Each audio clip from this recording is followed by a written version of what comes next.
Okay, so welcome to Japan NYC Startups. This is our number 38. We started up in 2015 with in New York City offline events. We do a meetup forum. So our goal is to help bridge entrepreneurs, business leaders between US and Japan.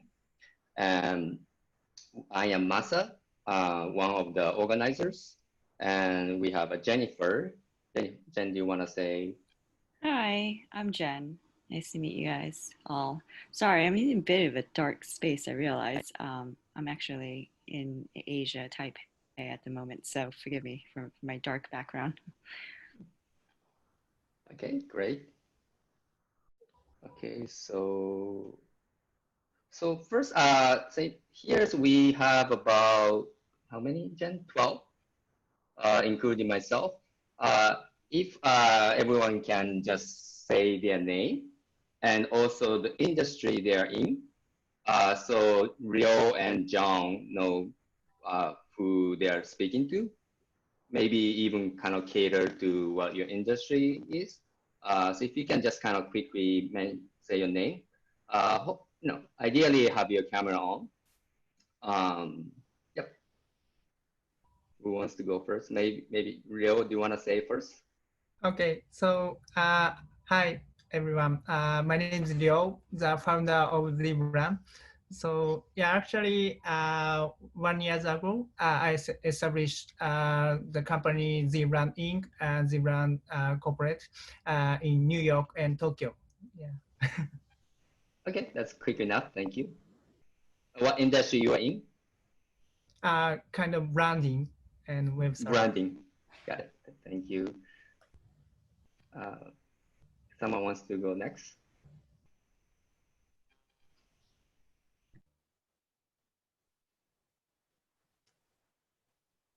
Maybe I see Nobu-san.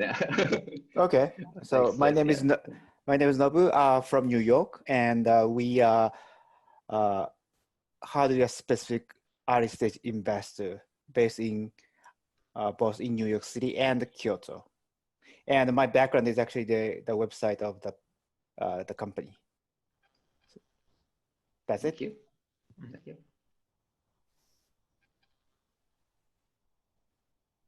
Maybe next, if I may, Aiko-san. Then so many people have a mic muted, but please don't forget to unmute. Sorry. Can you hear me?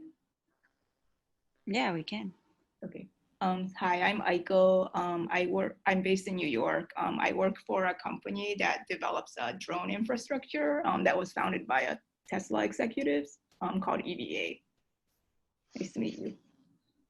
Nice meeting you.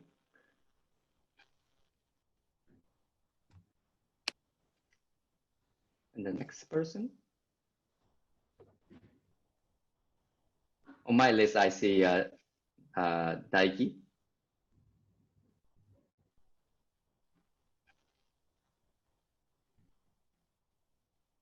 Or Jensen.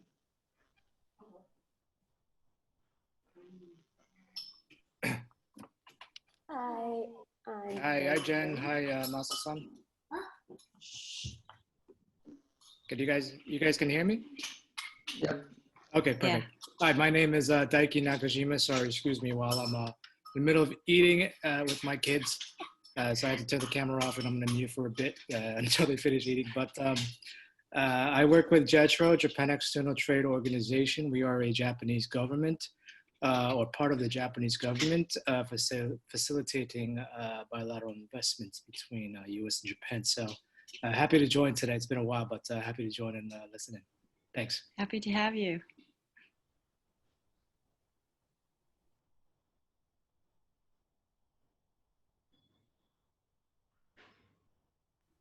All right, Jensen, go ahead. Sorry about that. Oh, okay, I'm Jensen. I am based in Osaka alongside Masa. My background is in textile design. and I work in web, graphic, and textile design currently.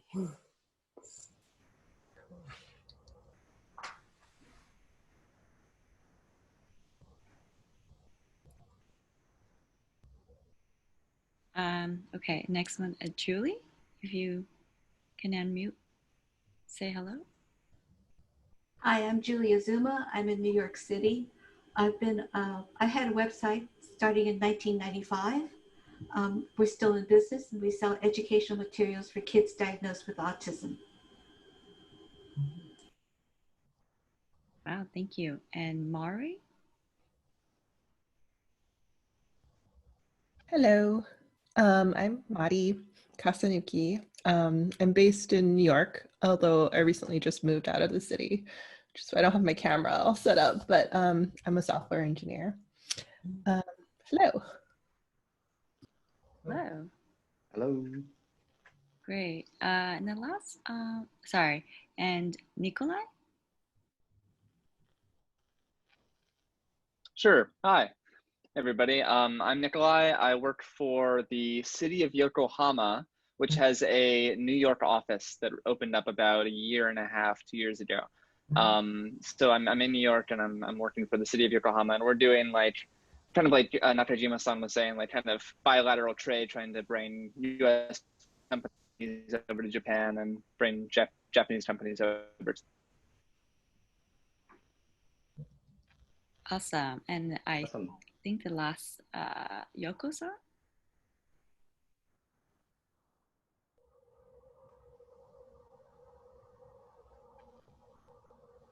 Hello.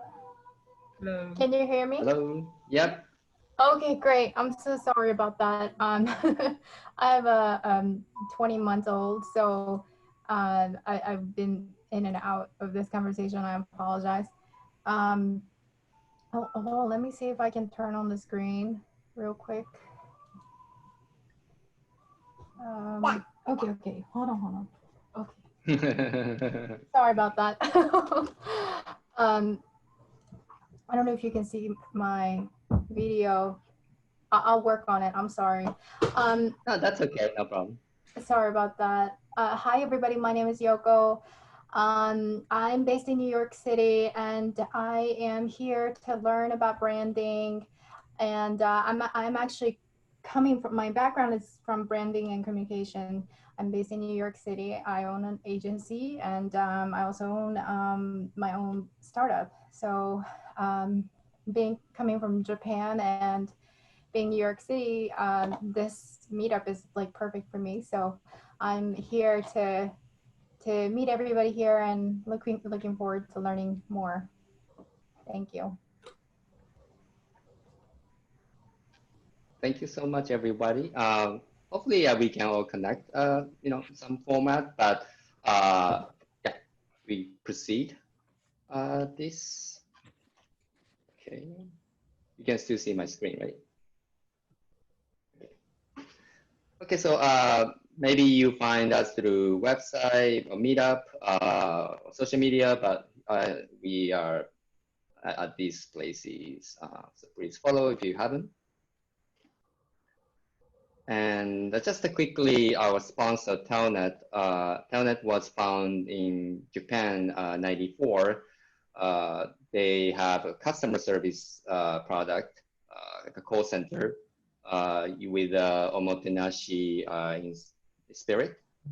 So they understand the spirit of Japan's like dedication and detail. And they have been around, over 25 years. So they have supported startups, entrepreneurs to large companies. So if you like to learn more about Telnet,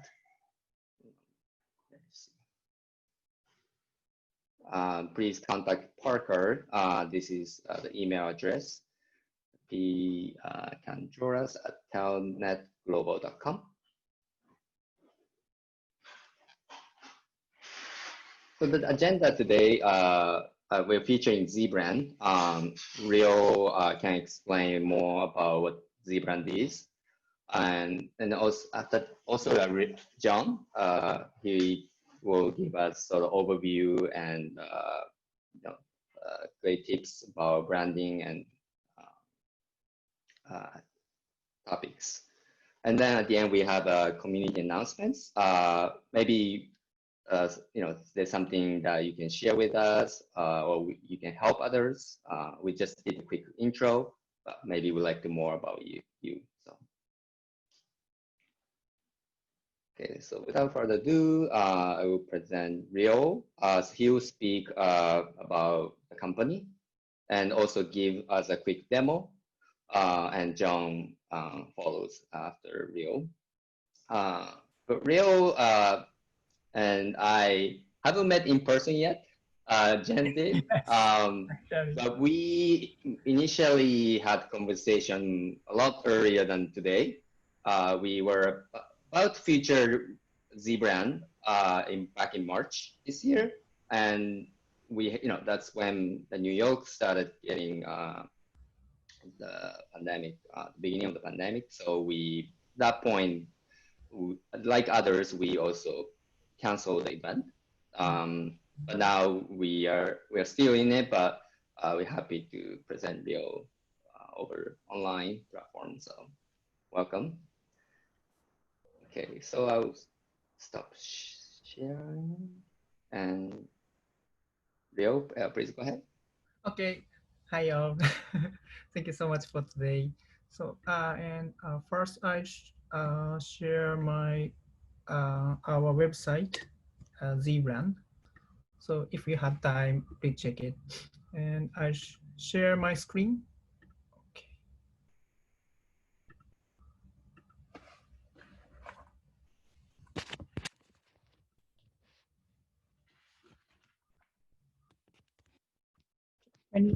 Can you see? Okay, thank you. Okay, so first I'll do my pitch and quick demo, and after that, John will do a lecture on branding. So please enjoy. Okay, so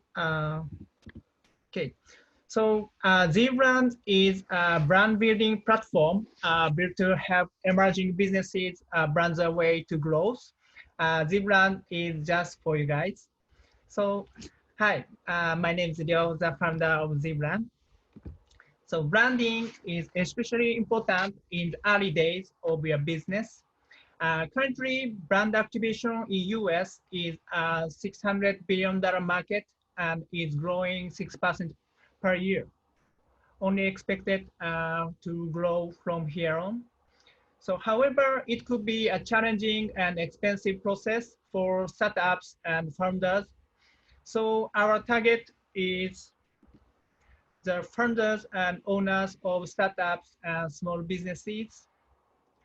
And I realize that many early stage startups and small businesses do not have the time, resources, nor budget to hire a professional branding agency. As a former entrepreneur who has gone through a similar challenge with building my own team, I felt that there was a potential in this space and was worth supporting. We provide anyone can do that, easy to use, quick and importantly free. So that is why we created ZeBrand. ZeBrand is a brand building platform built to help emerging businesses brand their way to growth. Our tech-driven approach makes it easy and efficient to align teams, design brands, and download marketing assets. And after you go through a 5-minute questionnaire, our algorithm and AI generate your original brand identity page, include logo, photo, fonts, pitch deck, social media assets, website templates, and brand guidelines. Now, in terms of branding, there are a few options. Hiring a branding agency, a design firm, or an independent brand designer. However, these options require huge budget and time. The last option is DIY. Results are headaches, confusion, and weird design. So we have a few competitors. in the web market, but most fall into the template-based category, such as Looker and Canva. So ZeBrand is an all-in-one digital platform of branding. And our business model is freemium. We charge $600 quarterly subscription for brand assets and brand strategy session, compared to the branding agency, which charge between $50K and $500K. So if you want only brand assets, you can pay $199 for one-time purchase for 3 days. So most of our sales is directly via website, and we also have affiliate program and partnership model. So we work with co-working space like WeWork and Fabit, accelerators like INLAT and EdgeJob, and educational institute like University of Sydney and New York Community Next Gen Summit. So today, we provide 35,000 startups and businesses all over the world. So we've also been featured in magazines and interviews such as Forbes and Access magazine. So we also won the championship of the American Express WeWork pitch contest and the TechCrunch Pitchers and Pitch Competition. So ZeBrand is a group of designers, entrepreneurs, and technologists, and have roots in Type Foundry with almost 100 years of craft and design history. So we also have a talented team who came from a reputable design firm and agencies in New York. And finally, we have launched the new features of branding, brand strategy framework, and coach session last month. So you can straighten your thinking and vision using the brand strategy frameworks and organized positioning map, persona, brand core, and tagline. So we are looking for the new customers and the partnership like VC's Accelerator, Incubator, Academic Institute, and various customers. And I would like to introduce our brand strategist. So Zachary. Zach is, he has experience for the past 10 years, so great and smart brand strategist. And next, John Corletto. So he's totally great brand strategist. So after my presentation, he will show the presentation of branding. Please wait a moment. So, and this is our branding approach. So we have 3 branding steps. So first, define, second, design, and third is deliver. So there are brand strategy part, brand design part, and brand assets part. So I'll show you a quick demo. Please wait.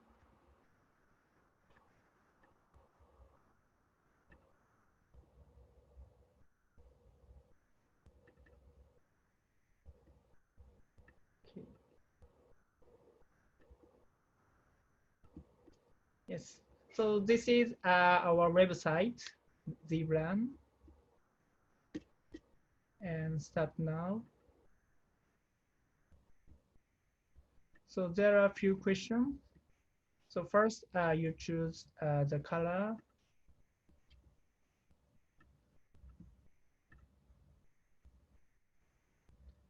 And industry.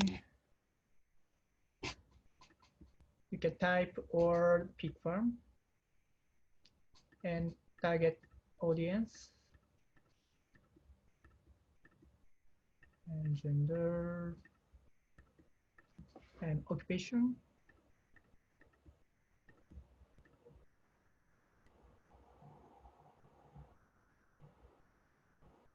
And which words best describe your brand? For example, experimental. So you can pick the 5 characters from these words. Yes.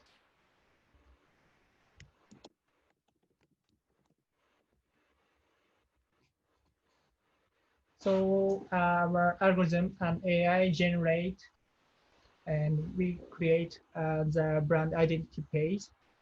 So you can pick one of three and create, and sign up is that's all done. And after that,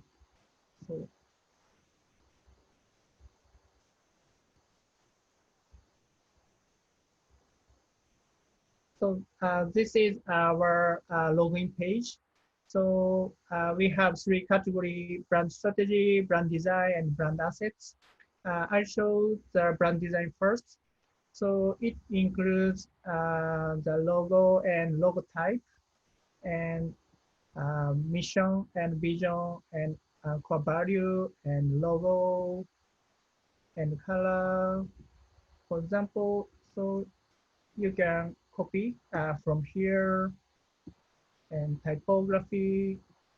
So we recommended to typography, and this kind of.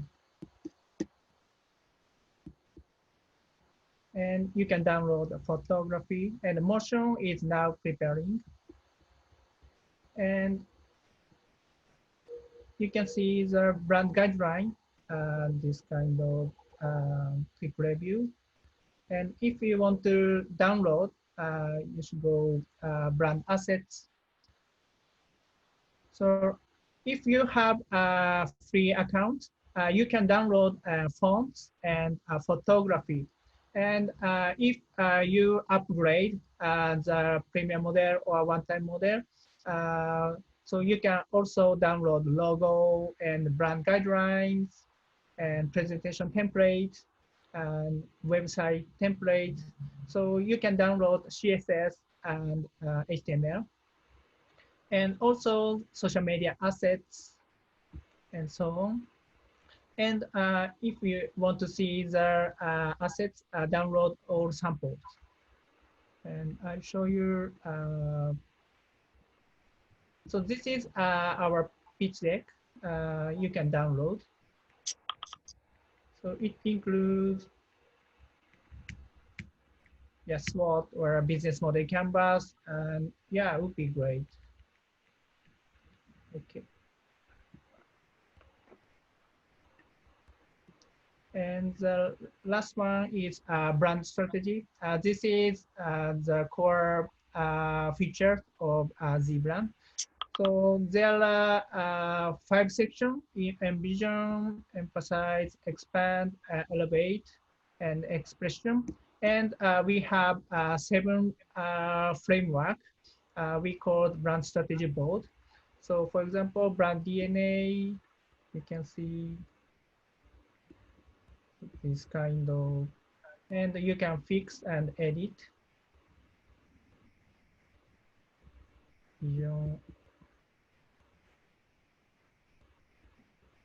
And actually, if you fill in the 100% of reflection and brand DNA, after that, you can get more design logo and typography, and after persona and color palettes, or so this kind of gamification your user interface. And for example, positioning. So you can fill in the this axis criteria, so automatic, human touch, or, and you can change.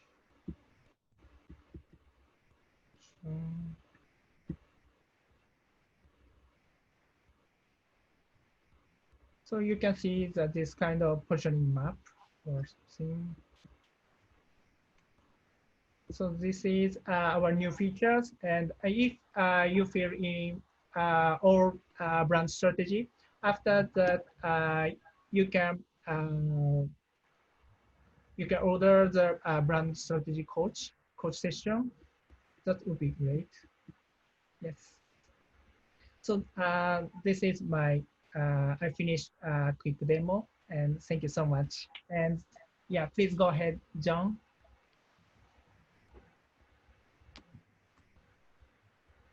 Hi, so I'm just confirming that you can see my screen. Yes. Yes. Okay. Yep. So yeah. So my name is John, and I'm a brand strategist by trade. So before moving over to Japan, I was actually leading strategy projects at the Sydney office of a global branding consultancy. So um, I think that the reason why I start with that intro is to go through branding in detail and to go through the process of branding. It's worth starting with what's interesting about branding. So I think a lot of people, when they think about branding, they immediately think about these things here. So, they think about the Coca-Cola label and the ribbon. They might think about iconic ads or iconic logos like, the golden arches of McDonald's or the Ferrari's prancing horse. Whenever we think about branding, we usually think that it's the wrapper at the end of when you've already designed the product. It's the thing that goes over the top of everything, and it's almost like this seasoning just to make the food tastier. But in actuality, all the great work has already been done.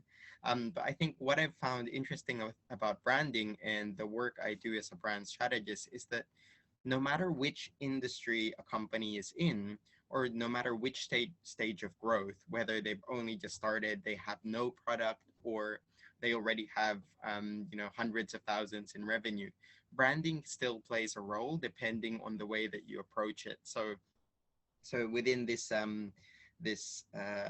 meeting, there are people working on drone infrastructure, educational material, or finding investment opportunities, or being able to connect a company to new overseas markets. And when you think about branding in all its richness, it can help with all of those different things. So whether it's pitching, whether it's hiring and looking for like-minded people, whether it's collaborating with new partners and finding out who those partners are, and all the way to the things that we already know about branding, like making things beautiful, making the packaging beautiful, making the product beautiful. So branding plays a role in all of these things, but it all depends on whether you can approach branding with a sense of depth and with a wide perspective. So the goal of this 15-minute talk is really to try and share that perspective with you. How do you think like a brand strategist, rather than just seeing the aesthetics of things, rather than looking at something and saying, oh, that logo doesn't look right, or I don't quite like that color. How can you make deeper decisions about your brand in a way that goes beyond design and actually goes into how do I use brand to actually solidify my business model, or make it better, or communicate what I want it to. So the first thing to actually note about branding is the definition of branding is always changing. And when I say always changing, it's not that at one stage it means this, and at another stage it means that. It's actually compounding. So if we look back into history, 4,000 years ago, all branding was about marking your ownership. So the word brand actually comes from an Old Norse word which means fire, and it's literally branding your cattle. That piece of cattle is mine. But then in the 14th century, it all became about, family crests and national flags, and the role became a little bit different. It means I belong to something. So just as today, if you have an Apple MacBook, you belong to this sort of innovative, creative class. In the 14th century, if you had a particular crest, you belong to this family or to this nation. In the 16th century, things began to change again, and that's when people started actually creating products to export and to actually sell, rather than use for themselves or subsist on their own plants or wines. They would begin trading, and then whatever that mark was became about quality. That if you see this mark, this wine will taste a particular way, or this bread will have a particular kind of texture that is associated with a promise of where this is being made. In the 19th century, that kind of moved towards the next level, where corporations started growing, and we had the Industrial Revolution, and there was mass production. And when you have many different products that can be quite identical, the challenge becomes, how do I make a point of difference through the emotional side of things? How can I tell a better story through advertising and show that something is slightly different and worth buying? And later on, this kind of brings us to where we are today, where we do have these large corporations like Amazon and Apple, and it's about creating consistency wherever that brand appears in the world. And we have these new breakthrough services that need to be communicated in a way that they can be understood, but also using brand in a way that helps you make really tangible decisions. What should the interface be like? How can we create a digital experience that's super smooth? And so basically what we're getting now is this definition of branding that's very wide. It's about communication, but it's also about ownership. So if you think about, the company you work for, how do you feel working for them? It's also about, breaking through national borders and being able to sell overseas. It's about creating digital experiences that are quite smooth. And therefore branding takes this really broad definition. But I think the most important thing to remember is these two things. When you think about branding, think about how you can focus all of the as someone working in business, you have a billion different decisions to make. What should the name be? What should the logo be? What should how can I communicate this prototype, or how should I build this prototype? What's the service model? And what branding actually allows you to do is create a point of focus and create one solid idea that brings all of these things together in a way that helps help you make those decisions efficiently, and then create an experience that has that idea at the heart of everything that it does and projects it along everything from the visual to the verbal to the way you pitch to the service experience. So all about focusing on one idea and then creating an entire experience around that idea. So the question becomes, how do you actually do that? And you do it through the branding process. So just very briefly, because we don't have much time, and you can always ask more questions later. It's helpful to think about it in 4 steps. So the first one is asking yourself, what does this brand stand for? And what can I give my customers that no one else can? And even if you're not creating a brand, even if you're just looking for investment opportunities, being able to use this type of thinking to select a good investment opportunity is very useful. So basically, does the core of the business and its assets coincide with what customers want and the environment that those customers are in from a cultural perspective? So for example, Starbucks in the US, from a business perspective, being able to standardize that Milano coffee culture in a way that you can scale it all over countries and all over the world, and everything is exactly the same and consistent. And from a customer perspective, being able to deliver that in a way that's still experiential, the smell of the beans, all of the different gifts that you can get from a Starbucks that show that you've been to the Starbucks in this particular country. And then the culture around that. So this sense of kind of working in a cafe in your third place, this sense of discovery as well. So after that analysis, it's about stringing together what your definition is for that brand. So in terms of the core idea. So for Starbucks, it's about inspiring the world, or inspiring your community or something like that, one cup at a time. So there's this sense of, if you come here, you will get inspiration, or you will have a sense of rest or something like that. So being able to get that one idea in, and then translating it into the brand experience like we talked about. How does this taste? How does this smell? How does this feel?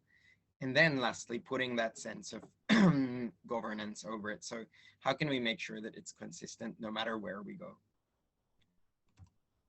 So just in these 5 minutes, I just want to take you through a few of the different steps that you go through in actually building this brand. So the first thing, of course, is your purpose. And you'll see here 4 different purpose statements from 4 very different organizations. And I think what you'll notice is, they're all very active language. They all start with a verb. So build, empower, inspire and nurture, imagine. They're all very big picture in that a lot of them don't actually mention what they actually give or what the products and services they actually provide. They speak about the actual benefit of what those products and services are, rather than what the actual thing is. So the Microsoft one doesn't actually say anything about software. it actually says achieving more. So it's all about productivity. They're both emotional and rational. So, you know, that you do get this sense of, you know, imagine a world where you can belong anywhere. That sense of discovery and exploration just makes its way through. And they're all in everyday tangible language. So the importance of a purpose, of a good purpose and vision, can't be understated, because in fact it drives everything that you do. And when you think about your purpose and mission, it can be quite daunting. But if you think about, there's this useful framework called the 15 core meanings on the left, and there's basically been this study of a lot of successful brands, and they found that they can only mean one of 15 different things. So, you know, when you write your purpose statement, have a look at this list, and, you know, write, kind of note the title of this book, because your brand might just mean one of these things, you know, Apple for creation, Justice for Ben and Jerry's, or a more socially conscious brand. You know, Wonder might be the Airbnb thing, or an Expedia. You know, it's just being about able to select that meaning, because that meaning actually gives you the creative theme for the rest of the brand to come. So at this stage, you might have your purpose and vision, but the question is, how do you connect that purpose and vision to everything that you do and use it as a way to drive those decisions? So how do you make it connect to your visual identity, to your industrial design, to your brand language, to your interface design, all the way to the experience that you want to create for employees, or how you might choose your revenue model? And the answer to that is quite simply two things. So values and principles, which are the rules that you set for yourself to guide your company or to guide your venture, and personality. So what are those adjectives that describe how your brand feels, or how should it be expressed? So, you know, just two examples there, because they are different. A lot of people think these two are the same, but, you know, if you think about values, word them as statements that you basically must follow in order to deliver on your brand promise or your brand purpose. So for Patagonia, build the best product, cause no unnecessary harm to the environment or to people, use business to protect nature, because it's a very you know, it's a very environmentally conscious brand.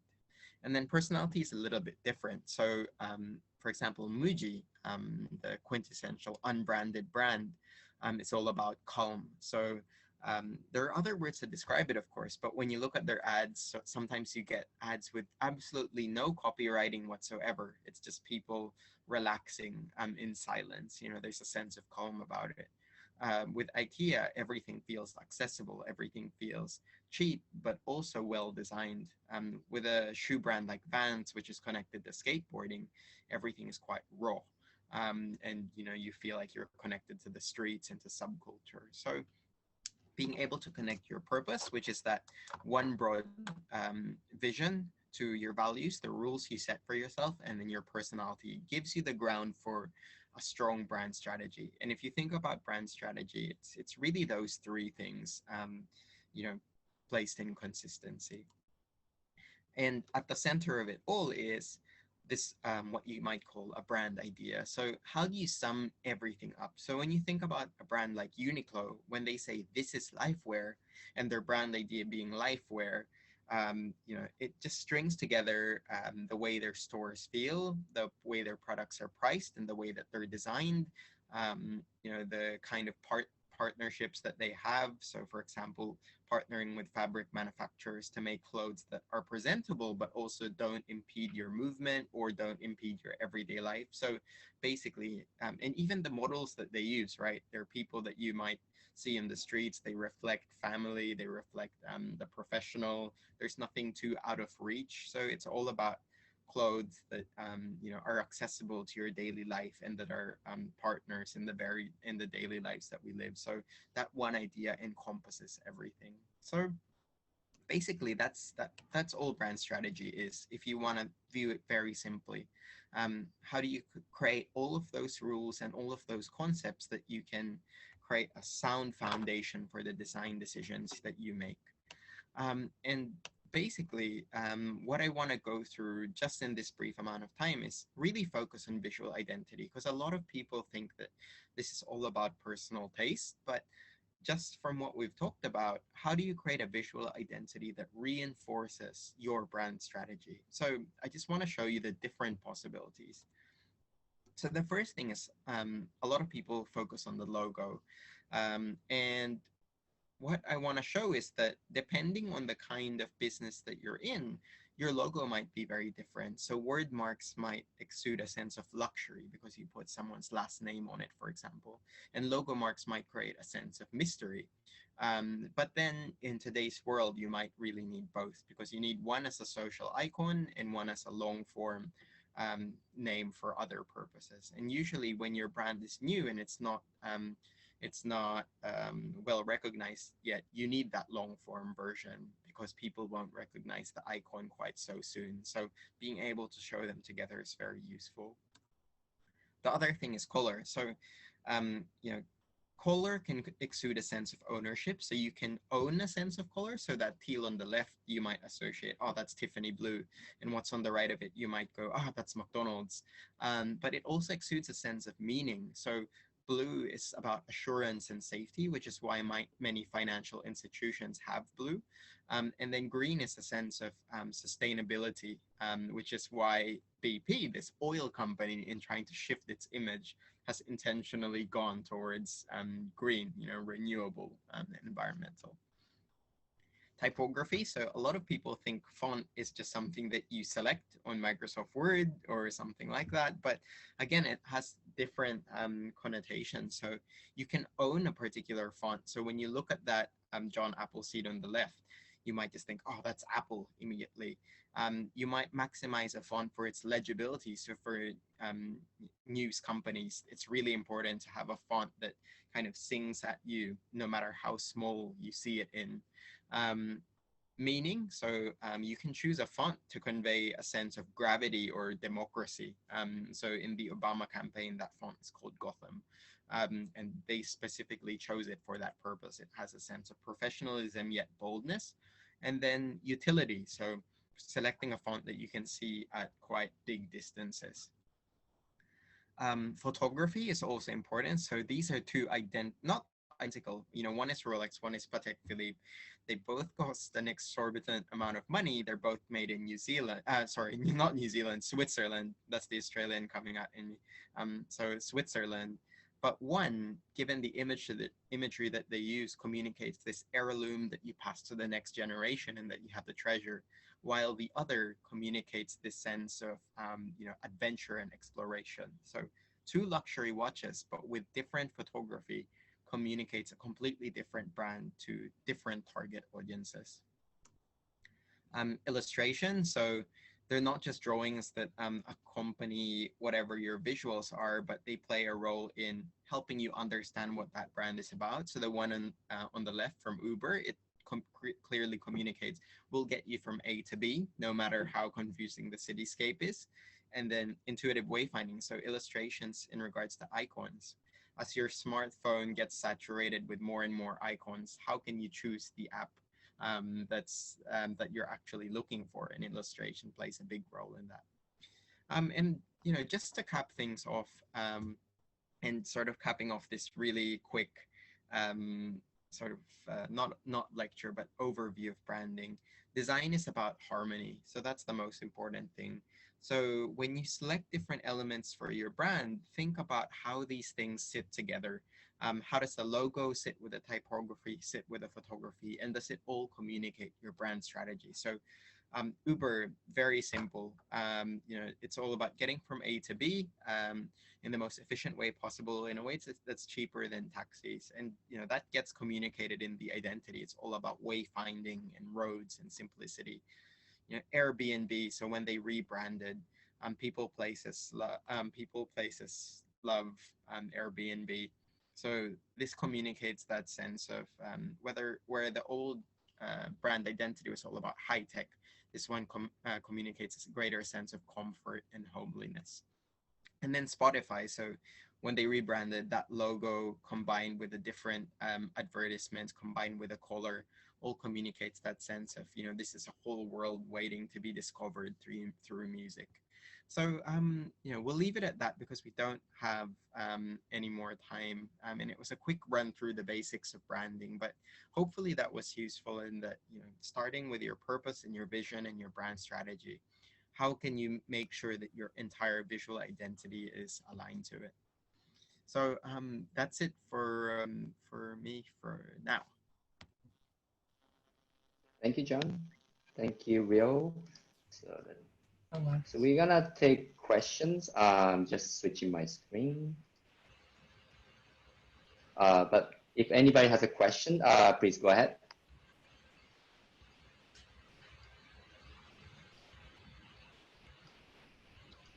Sure, I'll pop in with a question if that's okay. So I guess this question kind of goes to John. Thank you both, Rio and John, for really interesting presentations. But I mean, and Rio, feel free to answer this as well. But I think it seems like branding is a very subtle thing. But how often do you look at branding and I mean, besides like Comic Sans or something really egregious, look at branding and go, well, that's just bad. And if you ever do that, what's the part that you think people get wrong most often? I think I think as you said, branding can be a very subtle thing, but I think you only know when it goes. So there's, I guess the A is when it goes wrong when it's incredibly ugly, but B is you also know when it goes wrong when it doesn't communicate anything to you or it doesn't help you actually sell the product. So for example, for me, the instances where I think this branding has gone wrong is sometimes less about the visual and more about the actual messaging behind the product. So so if you think about let's take Apple and we might find another tech brand. The great thing that Apple does is the whole brand is all about this kind of creative rebellion, right? Ever since the 1980s, it's all about this sense of creative rebellion that technology should be for human beings. And when you try and criticize things like Apple brand elements, it's very difficult. And even if things were a little bit off, you wouldn't quite spot it. You wouldn't go, oh, the Apple logo is a little bit off or the typography doesn't quite work. But what happens with a good brand is that all of the little bits come together and reinforce a particular image. So I don't think you'll ever find yourself in a situation where you're criticizing individual brand elements. But if you compare that to another tech company, like let's say Huawei or sometimes even LG, sometimes exactly the same product, right? In terms of specs, and sometimes even the design quality from not just industrial design, but graphic design is very similar. Like when you look at Samsung's ads, they almost look like Apple ads, but the sense of mystique and story just isn't there. So I think, so just going to that, branding is a very subtle thing, but it's how all of the little bits come together. But more importantly, what's the story behind it? Because if there's no story behind it, no matter how good it looks, it's not gonna achieve the desired effect. So I guess when you approach your brand and you approach creating that brand, ensure that you nail the story and that the design fits with the story. Because if you have beautiful design and no story, it's not going to connect. And if you have a beautiful story and really crap design, it's not going to connect either. So I think the moral of the story is you have to do both.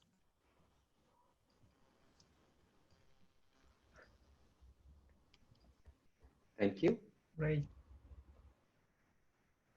Any other?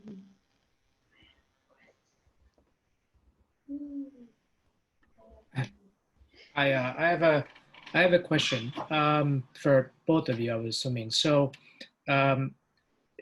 design, branding, all this, back in the day, you hire people to create a logo for you, spend a lot of money. Obviously ZeBrand is one of those companies that are sort of disrupting this using, AI technologies. There's other companies who do that.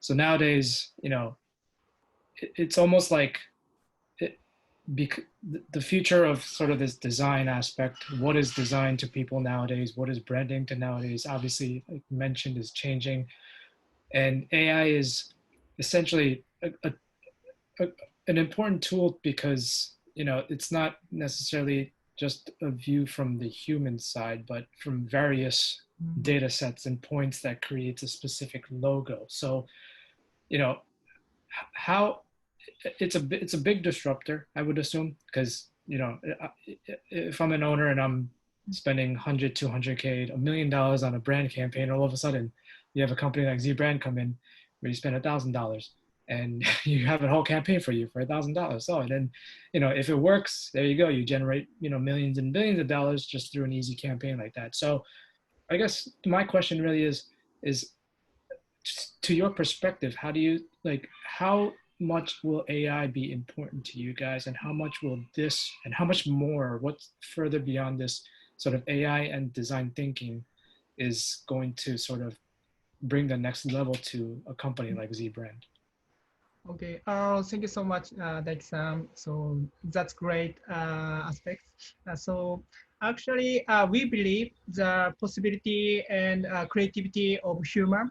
So actually, ZeBrand can help 1 to 70% or 1 to 100%. However, ZeBrand and AI is not good at the 0 to 1. So kind of direction. So we believe 0 to 1 direction is founders and designer and artists can create.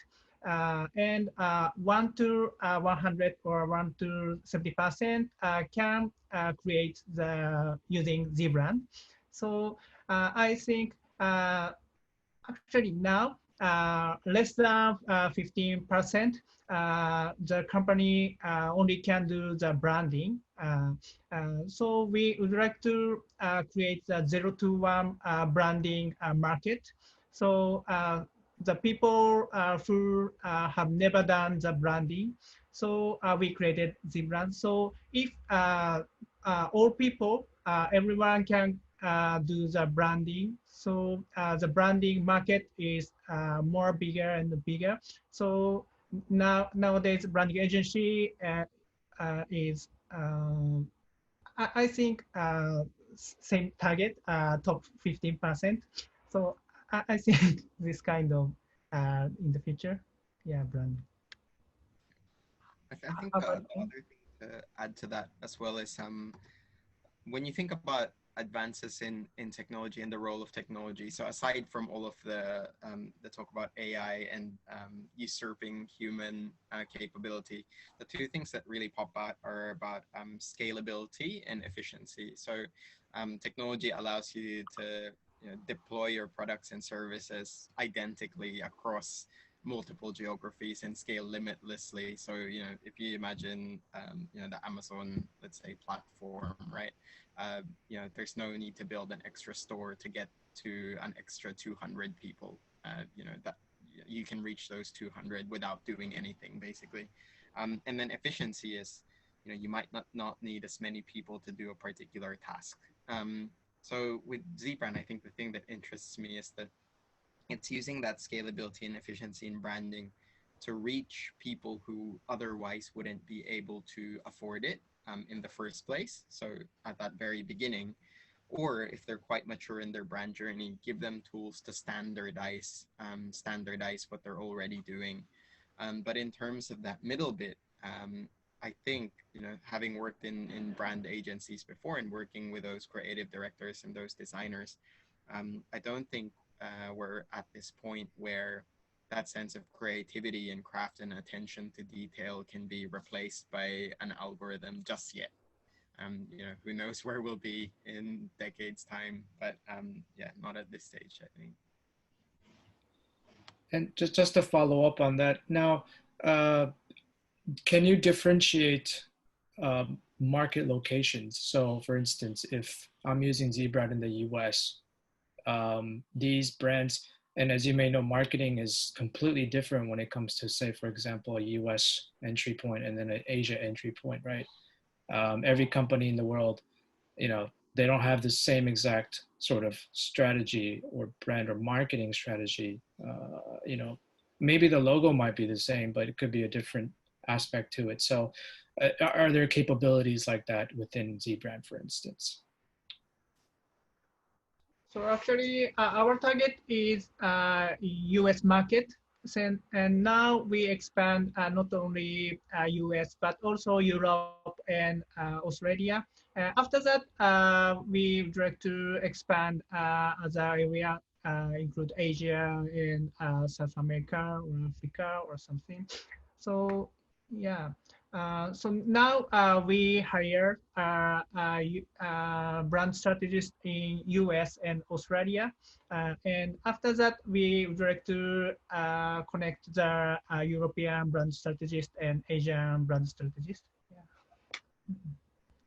yeah, exactly. Yeah, point of view. Great. Thank you very much. Appreciate it. I think I Yeah, have plenty more, but I'll move on to other people. Yes, good point. Maybe we can take one more question.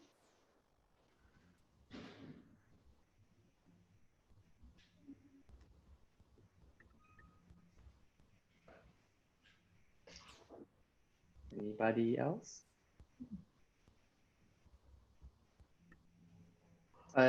Real, John, what's the best way if someone has a question to you, what's the best way to reach out to you? I think we can just put maybe Rio's email address, possibly. Okay. Yeah. Yep. Yeah. LinkedIn. Yep. So connect with the Rio if you have questions for neither Rio or John, and we can keep our conversation. So thank you for Rio and John for presenting us, speaking to us. It was very nice. Perfect sort of, everybody is branding, and we are, I think, tend to be more early stage side. So this was very, very insightful. So thank you very much. Thank you so much. Okay, so we'll just wrap up our event.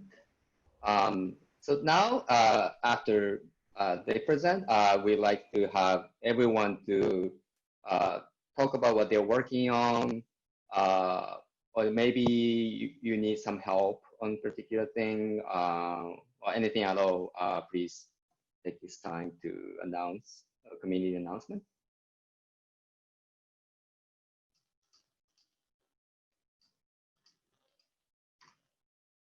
I'm sure you're working on something. Anything at all? Okay.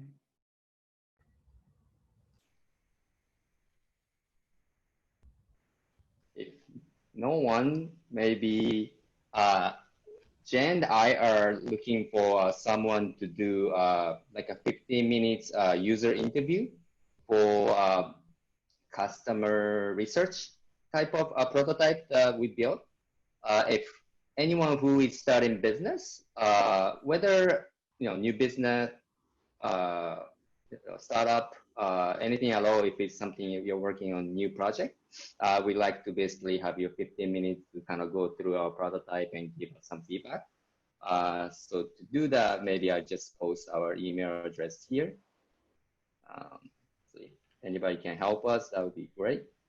So that's from me. Anybody else?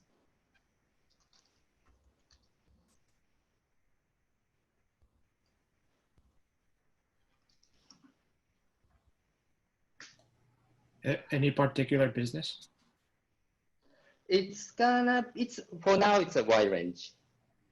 Yeah. Any business.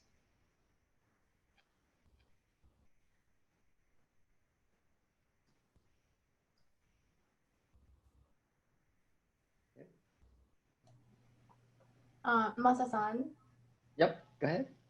Thank you so much for organizing this. This was great, and I love the talk by Rio and John. Thank you so much for everybody for doing this.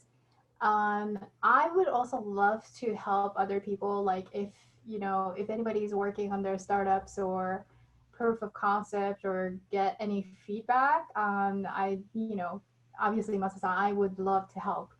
But if anybody else would like any feedback, I'm here, and I would like to just exchange my information. So maybe if if anybody is interested in helping me with the feedback, that would be amazing. I'm actually going to be launching my platform soon, which is sort of like a social media for beauty. And, gentlemen, I know that it might not be like directly related to you, but I know that your wives or significant others or, sister, mothers, anybody who's, women in your life may enjoy this platform. But yeah, otherwise, I would love any of the feedback from ladies here. So I will leave my information here and maybe we can exchange. Great. Yeah. What's the best way for engaging that? Email or LinkedIn or Yoke-san? Yeah, I'll just leave my email or whatever here on the chat. So Group chat. yeah, so I'm going to leave it. And I'll definitely be in touch with you, Masa-san, for the feedback. Thank you. And Jen, maybe just the last part. Jen? Yeah. Yeah, the survey form.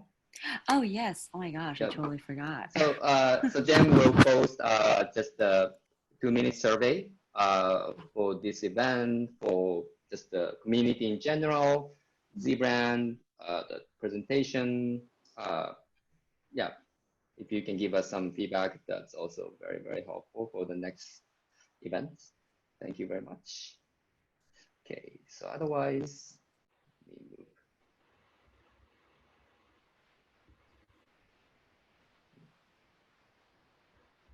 And then just another thank you to Telnet, our community support.